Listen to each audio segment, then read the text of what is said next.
Okay, so just because of experience with talking to some younger students, I've decided that I'm going to show or create a video of how to do long division with an area model instead of with the regular long division algorithm, or regular way that you're taught in school. So let's pretend that we're dividing 2,487 by 51. Okay, if you're going to set up an area model, that means you're going to draw a rectangle and you're going to divide it into parts. And the number of parts is based on the type of number you have. So because we have 4 numbers here, we're going to divide the rectangle one way in 4 parts. So let's draw a rectangle.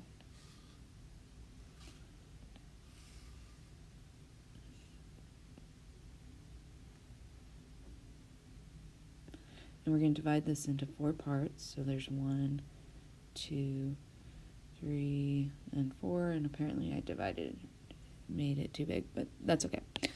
Then we look at the divisor, what we're dividing by, and we see that this has 2 numbers. So we're going to divide this into 2 parts. Okay, now each section represents something. So because we're dividing by 51, we're going to break it up into its 2 numbers, its number of tens and its number of ones. And then we're going to break up 2,487 into its place values as well. So we have 2,000, let's put that up a little higher. 2,000, we have 400, we have 80, and we have 7. And if we add all these numbers, we would get 2,487, and that's what we're looking for. Okay, now this is where the division comes from. So one of the things that's nice about setting it up this way is that we're looking at multiples with a bunch of zeros after it. So because we have a 0 in the 50, we can say, okay, that takes care of that 0 right there. Now we have to figure out, what do we multiply 5 by to get 200?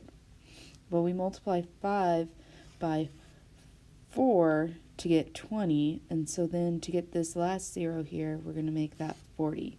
And so that's going to give us the value of 2,000. So what we're going to do here is we're going to multiply 50 times 40, we got 2,000. And we're going to subtract that, and we get 0. And then we're also going to multiply 40 times 1, and we have to subtract this value too. So we're going to subtract, since we don't have anything to subtract 40 from in this column, this first column, we're going to subtract 40 from this second column, and now we're looking at 360. Okay, so now we're talking about, okay, what can we, once again, we have the 0, and we have this 0 right here. So really we're trying to think of, what do we multiply 5 by to get really close to 36? And so we know that we can multiply 5 by 7 to get 35. So that's going to, when we multiply it by 50, it's going to give us 350, adding a 0 at the end.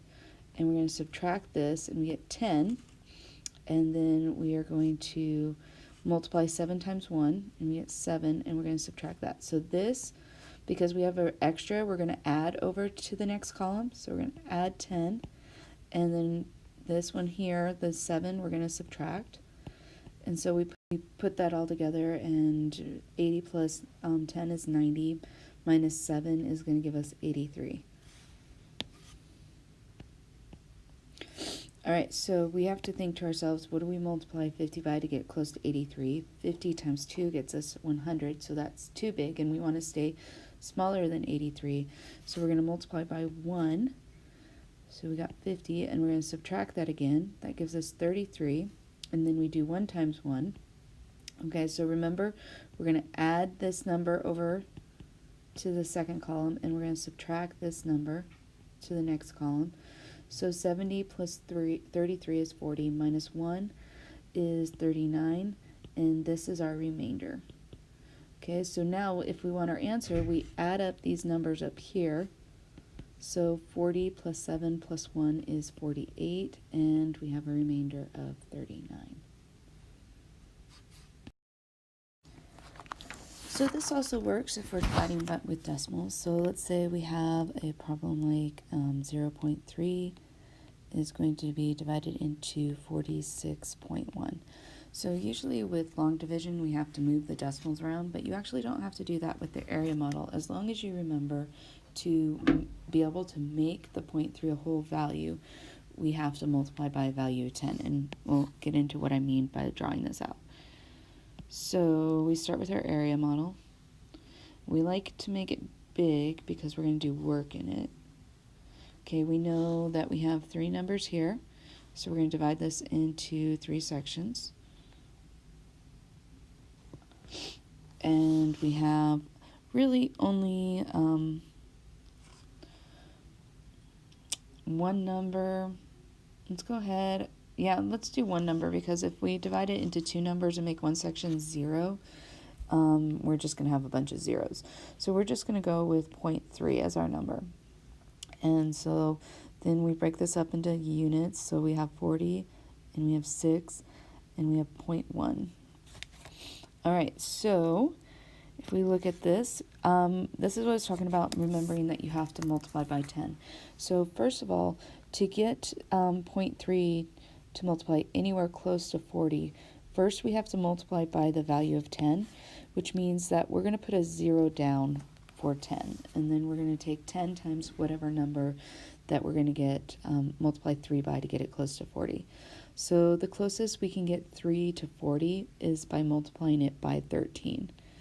So this right here is really equal to 13 times 10. 10 to move the decimal, make it so it will be a whole number, 13 to get close to 40.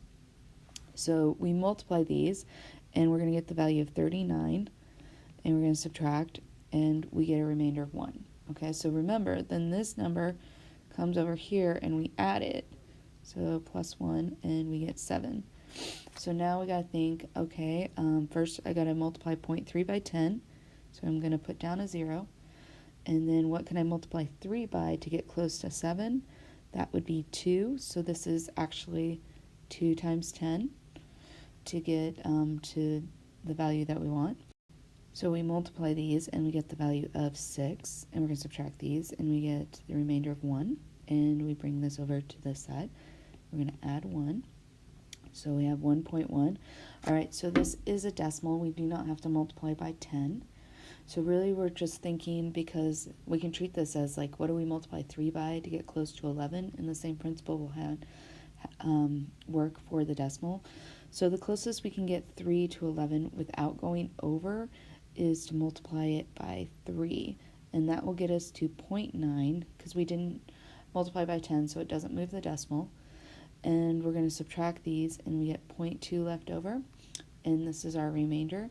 So the way that this works then is, remember, we add these numbers up, so we get the answer of 153, and then because it's a remainder of 0.2, we can say 0.2 over 0.3, so a remainder of 0.2 over our original divisor of 0.3, and then this actually simplifies, and we can say 153 as well, but since both of these numbers have decimals, we can change it to 2 over 3, and that's how you can divide with decimals.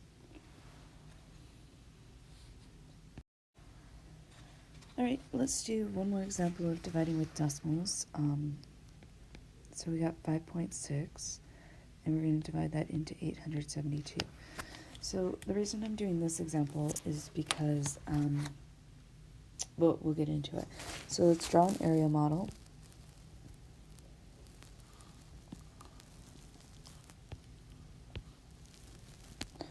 Okay, so we're going to divide into 3 sections again. And this is going to be 800, this is 70, and this is 2. And then we have 2 numbers for our divisors, so we're going to divide up into 2 sections. This will be 5, and this will be 0.6. Alright, so this is going to be the example.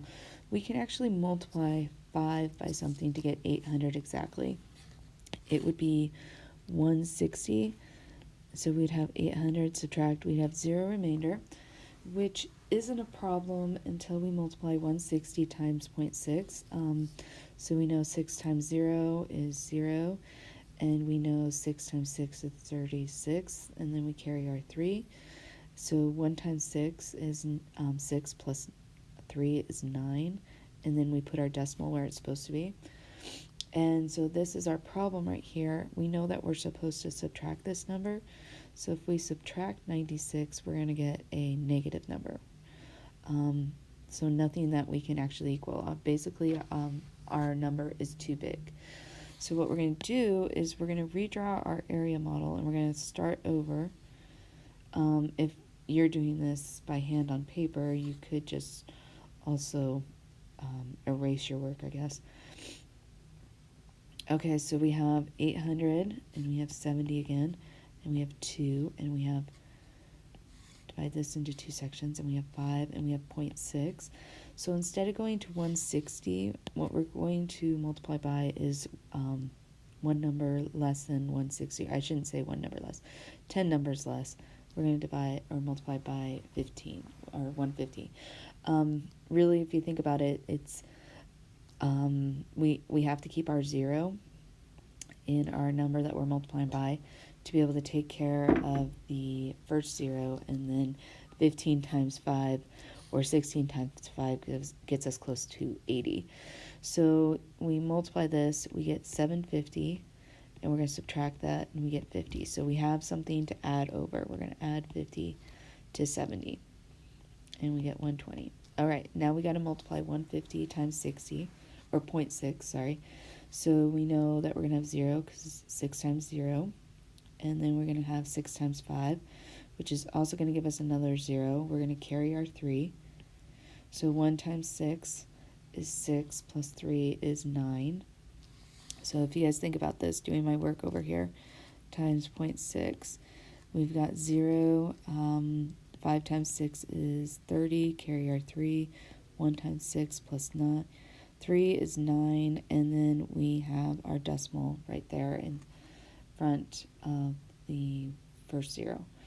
All right, so put our decimal, and now we're going to subtract 90, which, yay, we have a positive number of 30. Okay, so still, in this case, we can multiply 5 by 6 to get 30 exactly, but because of this section right here, we're going to end up with a negative number. So we got to go 1 less than 6. So we're going to put 5 down. And so 5 times 5 is 25. Subtract that. We get a remainder of 5. And then we're going to do 5 times 0.6. So 5 times 6 is 30. And then put our decimal where it needs to be. And so this is 7. Subtract 3 is 4. And this is equal to our remainder. So our answer is we're going to add these up. We get 155 with 4 out of 5.6. And it's not usually right to write a decimal inside of a fraction. So we could write this as 155. And we basically move the decimal over. So then this is going to be 40 because we got to move the decimal over 1 place. So 40 out of move the decimal over 1 place, 56. And that would be our answer. And yes, we can reduce this. So we could say 155 and 5/7 because both 40 and 56 can be divided by 8. Alright, so I realized that there's one other example that we could do with an area model, that when we're dividing, the dividend is actually smaller than the divisor. So the way that this works in terms of an area model is we're still going to draw this out. But I'm going to draw this infinitely big for right now because I don't know as of right now how many places I want to go. We're still just dividing by one number, and we're going to start dividing this up into sections. And I'll explain why, even though we just have one number right here, why we're doing mini sections. Because if we start with our number 5, 7 really doesn't go into 5, so we actually have to say that this is going to happen 0 times. Subtract 0, we still have a remainder of 5. Okay, so now this next section here is our 0.0, and then the next section after that is 0.00, and then 0.000, 0.0000, 0.00000. Okay, every section we just add another 0 after our decimal. Okay, so now we're going to add 5 over here, and so now we have 5.0. Okay, so we can multiply 7 by something to get close to 50. So to get it close to 5.0, which is like 50, we change it to point, and then what do we multiply 7 by to get close to 50? In this case, 7. And so this becomes 4.9, and we subtract these, and we get 0.1. So we're going to add this over 0.1, and now we have 0.10. Okay, so we can say, what can I multiply 7 by to get close to 10? That would be the number 1. But to make it close to 0.10, we make it 0.01. So we have to have like the same number of decimal places that are in our original number here. So we multiply these, we get 0.07, and we subtract, and we get 0.03 for our remainder.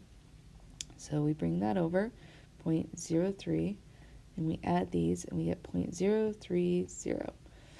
Okay, so just like last time, this we had one decimal place, so we had to include the number behind the decimal place once. Here we had 2 decimal places, so in this case we're going to have 3 decimal places. So we put 0, 0, and then what do we multiply 7 by to get close to 30? That would be 4. That is going to give us 0.028. And we subtract these, and we get 0.002. And we're going to add this over here, so 0.002. Add these, we get 0.0020. Okay, so now we have 4 places. So we got 1, 2, 3 zeros, and what do we multiply 7 by to get close to 20?